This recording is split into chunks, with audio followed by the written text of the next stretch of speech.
Good morning, and a very nice morning. Dry, no rain, no snow. So, thankful for that. Hope you're all keeping warm in the inclement weather. It's been about a week and a half maybe since my last video, so thought I'd better do something. If I can stay in the chair, better do something. So, something I was going to say and I've forgotten. I can't think what it is. Been embroiled in life, I guess, which keeps you away from the work table. 1 or 2 days I've really not felt that great.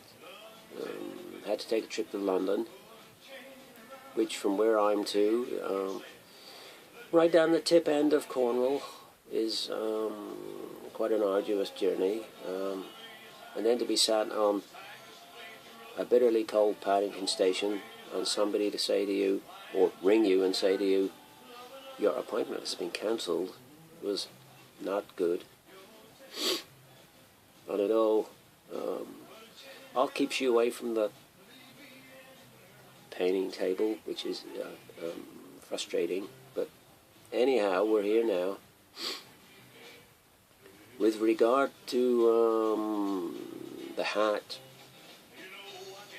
British Light Infantry, which we said we would do, they have all been deflashed with the knife, and also, where appropriate, the flash dragon. So they're all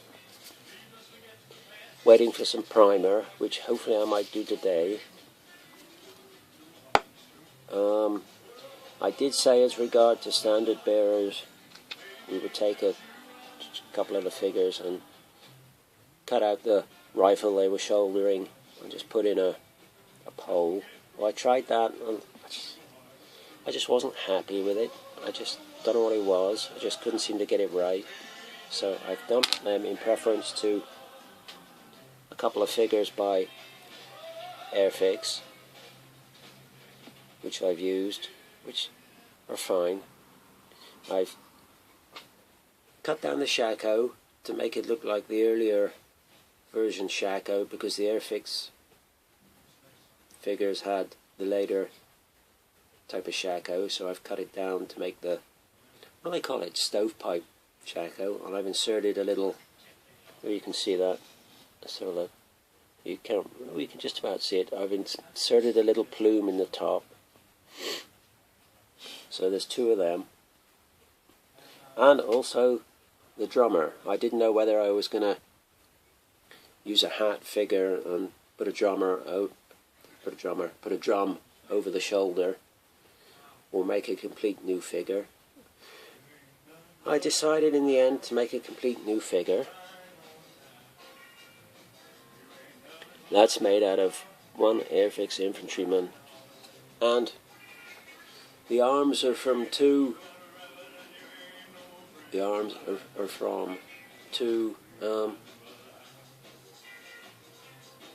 American War of Independence figures. I had a job lot of them here, which I'm probably never going to use.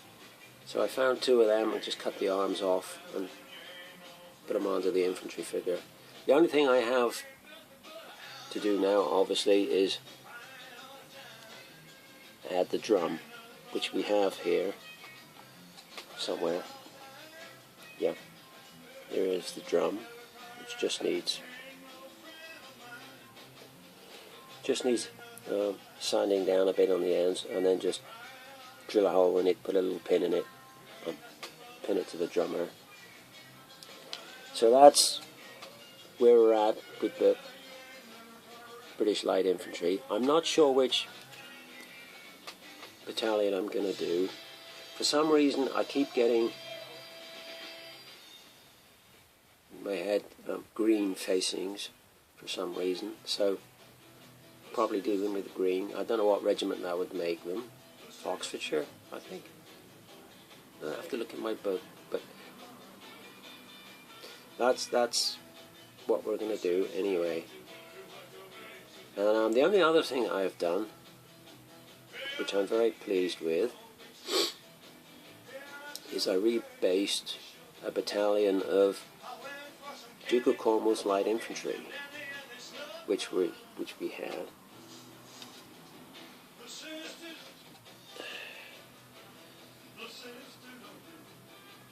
So,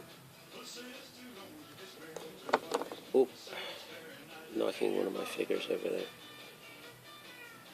So, these are Airfix figures, and it's true what they say. You can take a quite average figure, and if you give them a reasonable paint job, they're pretty good. They're pretty good.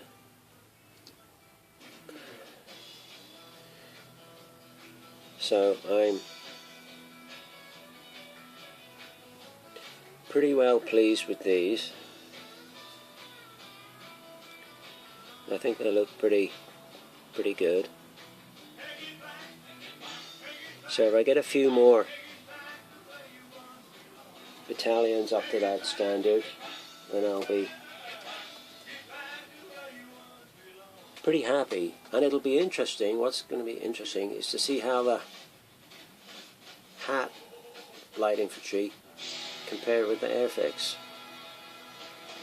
I mean, the Airfix British infantry are not the greatest figures in the world, but a decent paint job, and yeah, they look okay. And like we keep saying, I know I keep going on about this, and we keep saying it, but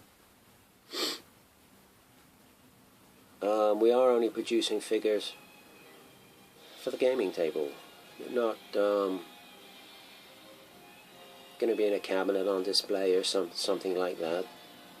It's just getting enough figures together for the gaming table so we can have, you know, a good thrash on the gaming table. And here's the thing, as I'm a bit of a lone wolf, if anybody knows of a good set of Napoleonic rules for solo wargaming, I would be delighted to hear it, because I'm now starting to think about what sort of rules I'm going to use for this sort of this thrash. But anyway, we've a bit of time to go yet, because we haven't finished, nowhere near finished enough battalions of infantry, so we've still plenty of stuff to do with that. So that's where we're at. I can't really think of anything else to say. If you refer back, or you remember back quite a few videos ago, if you remember, I had a Logitech webcam which I was trying to use to make sort of better videos for YouTube. I'm on the iPhone at the moment, and I couldn't get it to run for some bizarre reason. Well, I've managed to get it to run. The audio is not brilliant on it. I prefer the audio on this iPhone, which is why I'm using it at the moment. So I have to get an external microphone sorted out for better audio, but at least I have got it to run. I was amazed that I actually got it to run. I won't bore you with how I got it to run, but at least it's running now.